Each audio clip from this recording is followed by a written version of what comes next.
18 سے voting age زیادہ کی ہو. پاکستان میں تو اوسطاً عمر 21 سال سے کم ہے. یعنی آپ کے پاس 13 کروڑ پاکستانی 21 سال سے کم ہے.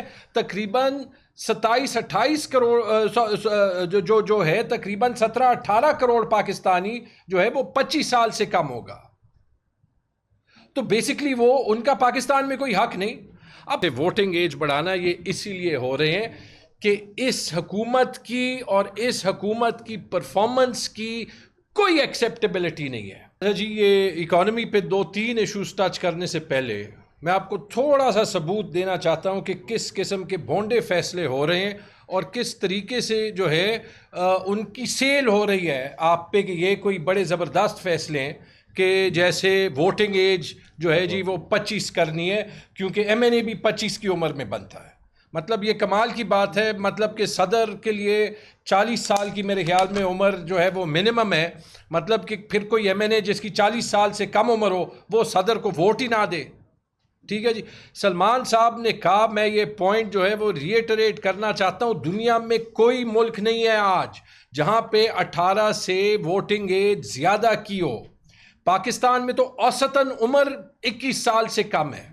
یعنی آپ کے پاس 13 کروڑ پاکستانی 21 سال سے کم ہے. تقریباً 27-28 کروڑ جو ہے تقریباً 17-18 کروڑ پاکستانی جو ہے وہ 25 سال سے کم ہوگا. تو بیسکلی وہ ان کا پاکستان میں کوئی حق نہیں. اب کہیں تو دیکھ لینا, یہ کل میں نے صرف یہ نکالا, جیسے یہ بھی کہا گیا دنیا میں رواج کیا ہے 18 سے ووٹنگ ایج کم کرنا. آسٹریا میں 16, برازیل میں 16, ارجنٹینا میں 16, ایکواڈور میں 16, مالٹا میں 16, کیوبا میں 16, بیلجیم میں یورپین الیکشنز میں 16, جرمنی میں یورپین الیکشنز میں 16, برطانیہ میں ویلز اور اسکاٹ لینڈ کے الیکشن میں 16, گریس میں لوکل الیکشنز میں 16, انڈونیزیا میں 17. مزے کی بات جس ملک کی طرف یہ جا رہے ہیں, نارتھ کوریا میں مجھے نہیں پتا کون سا الیکشن ہوتا ہے لیکن وہاں بھی 17 ایج کی ووٹنگ کی ہے. اور میرے ذہن میں ایک بات آئی, کل یہ میرے سے ٹی وی پہ بھی پوچھ رہے تھے, تو میں نے کہا یار اگر فارم 47 والے الیکشن کرائیں تو پھر فرق ہی نہیں پڑتا, آپ کو ووٹنگ ایج بڑھانے کی ضرورت ہی نہیں ہے, آپ نے تو رزلٹ خود لکھنا ہے. اور اگر فارم 45 کے الیکشن کرانے تو 35 نہیں 45 کر دیں, 55 کر دیں, عمران خان الیکشن جیت جائے گا. تو مجھے اس کی سمجھ نہیں آئی. اب جی اکانومی پہ آتے ہیں, اور یہ جو سارے حربے ہو رہے ہیں جیسے ووٹنگ ایج بڑھانا, یہ اسی لیے ہو رہے ہیں کہ اس حکومت کی اور اس حکومت کی پرفارمنس کی کوئی ایکسیپٹیبلٹی نہیں ہے. زیرو. یہ جو 4 سال رہے ہیں جس میں آپ کو یہ بیچا گیا کہ ہم نے اکانومی سٹیبلائز کر دی, یہ ایران کے جنگ نے ثابت کر دیا کہ کوئی نہیں سٹیبلائز کی, اور آج غریب ہو, مڈل کلاس ہو, اپر مڈل کلاس ہو, 4 سال پہلے کے مقابلے میں جب 6% گروتھ تھی, جب ایک سال میں $7 ارب تاریخی ایکسپورٹ بڑھے تھے, جب کووڈ کے باوجود آپ کی اکانومی چلی تھی اور ریفارم کا پروسیس شروع ہوا تھا, آج ہر پاکستانی 4 سال پہلے سے زیادہ غریب ہے. ہر پاکستانی وہ تکلیف سہ رہا ہے جو 4 سال کی مس گورننس اور کرپشن اور وہ شہنشاہانہ ایٹیٹیوڈ جس میں دنیا کا صرف ایک ملک ہے جہاں کسی چیف منسٹر کے پاس گلف سٹریم جیٹ ہے, وہ اکنامک ڈیسیجن میکنگ آپ پہ مسلط ہو رہی ہے. پاکستان کی اکانومی کا یہ حال ہے کہ آپ دیکھ لیں, ہم بار بار یاد کرتے ہیں, یہ کہتے تھے کہ حالات ٹھیک ہے, آج یہاں پہ غربت ریکارڈ لیول پہ ہے. 45 سے 50% ہمارے لوگ ورلڈ بینک کے مطابق غربت کے لائن کے نیچے ہیں. 12 سے 13 کروڑ پاکستانی جو ہے وہ غربت کے لائن کے نیچے ہے. آج پاکستان دنیا کے 10 سب سے زیادہ فوڈ انسیکیور نیشنز میں سے ہے جہاں لوگوں کو خوراک نہیں مل رہا. آج پاکستان میں تاریخی ان ایمپلائمنٹ ہے, 21 سال کی سب سے زیادہ. یہ احسن اقبال کے رپورٹ کے اپنے فگرز ہیں, اور ان کے سرکاری فگرز تو 7% ہیں, جب آپ ایکچولی دیکھ لیں جو حفیظ پاشا نے رپورٹ کی ہے تو ان ایمپلائمنٹ اور انڈر ایمپلائمنٹ یعنی جس کو اپنی کوالیفیکیشن سے کم جاب ملا ہو وہ 25% آبادی ہے تقریباً. آپ ان حالات میں دیکھ لیں کہ جو ایک چیز یہ حکومت کلیم کرتی تھی کہ انہوں نے مہنگائی پہ کنٹرول کیا ہے، تاریخ اس حکومت کو مہنگائی کی 2 لہروں کے لیے یاد رکھے گا. عمران خان کی حکومت جھوٹے ووٹ آف نو کانفیڈنس سے گرائی اور اس کے اگلے 2 سال میں 40% مہنگائی آئی. روپے جو ہے وہ 170 180 سے 300 روپے تک گرا ڈالر کے خلاف، اور عام آدمی کی قوت خرید آدھی ہو گئی. پھر جو ہے وہ بیسکلی معیشت کو ہینڈ بریک لگا کے آئی ایم ایف کی سخت سے سخت شرطیں جو ہے وہ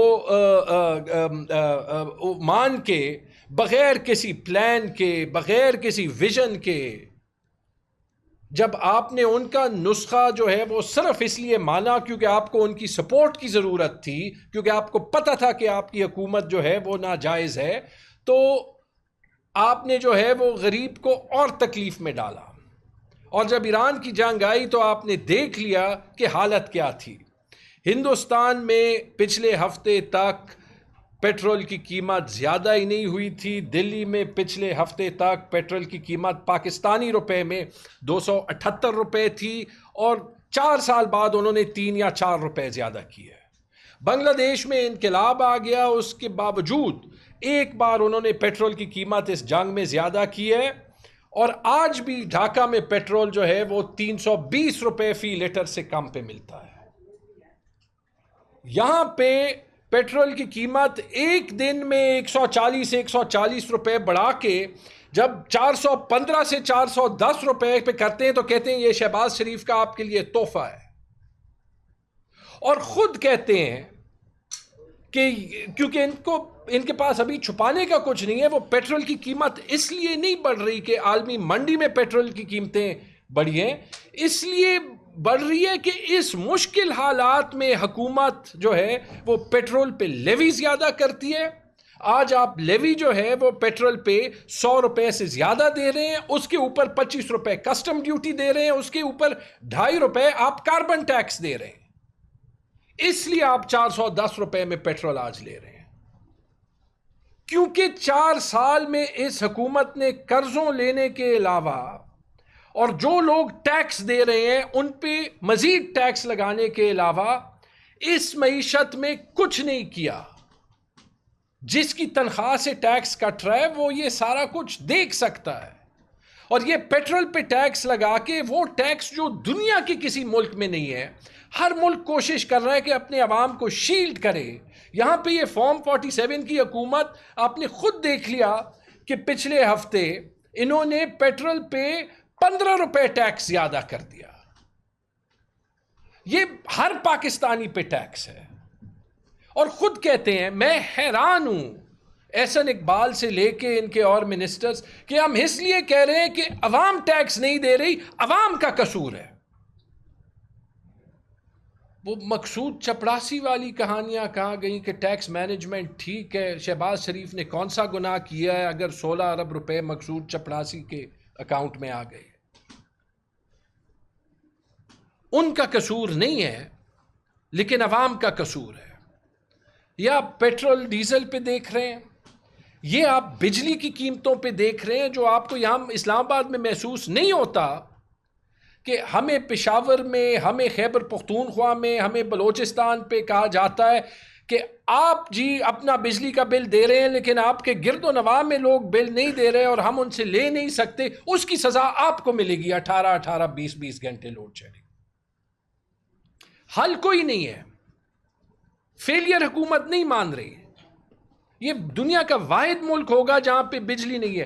پھر اگر آپ سولر پینل لینے کی کوشش کریں تو اس پہ آپ کو قصوروار ٹھہراتے ہیں، سولر پینل پہ ٹیکس زیادہ کرتے ہیں، نیٹ میٹرنگ کے ریٹس کم کرتے ہیں، کہتے ہیں آپ غریب سے چھین رہے، غریب کو تو آپ بجلی دے ہی نہیں رہے. پھر جب لوڈ شیڈنگ زیادہ کرتے ہیں تو کہتے ہیں یہ ہم آپ کو ریلیف دے رہے ہیں، بجلی نہیں دیں گے تو آپ کا بل کم ہوگا. مجھے بتائیں دنیا کا کون سا ملک ہے جہاں پہ یہ اکنامک مینجمنٹ ہوتی ہے؟ یہ ابھی دوبارہ بجٹ آئے گا، اس میں ان کو آئی ایم ایف نے کیا کہا ہے؟ آپ کو مزید 430 ارب روپے ٹیکس بڑھانے ہوں گے، اگر آپ نے کہیں ٹیکس کم کرنے ہیں تو آپ کو کہیں اور ٹیکس بڑھانا ہوگا۔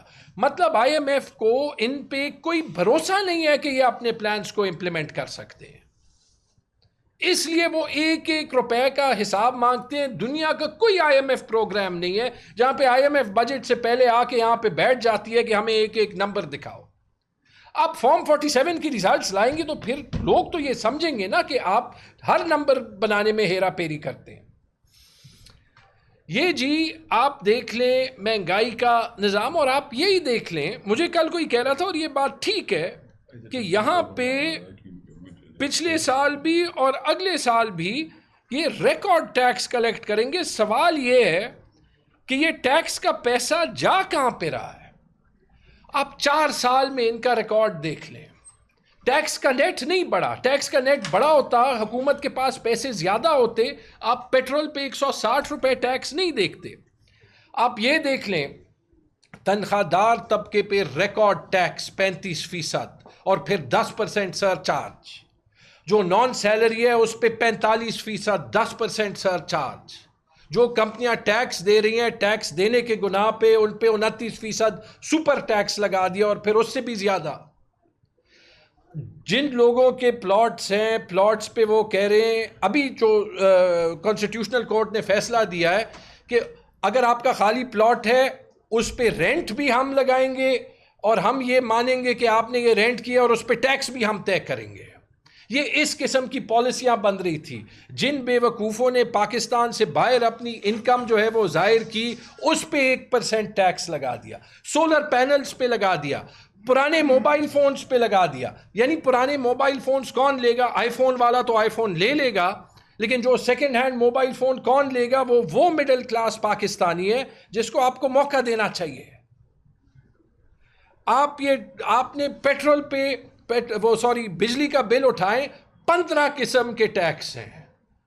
Tax, income tax, G S T on income tax, further tax on income tax. وہ بجلی کا بل سمجھنے کے لیے ہی جو ہے وہ پی ایچ ڈی چاہیے۔ میں نے اپنا بل اٹھایا، 26,000 روپے کے یونٹس تھے، نیٹ میٹرنگ کے بعد 50,000 روپے کا بل تھا، 85% فی یونٹ وہ بل مجھے پڑ رہا تھا۔ کیسے پڑ رہا تھا مجھے نہیں پتا۔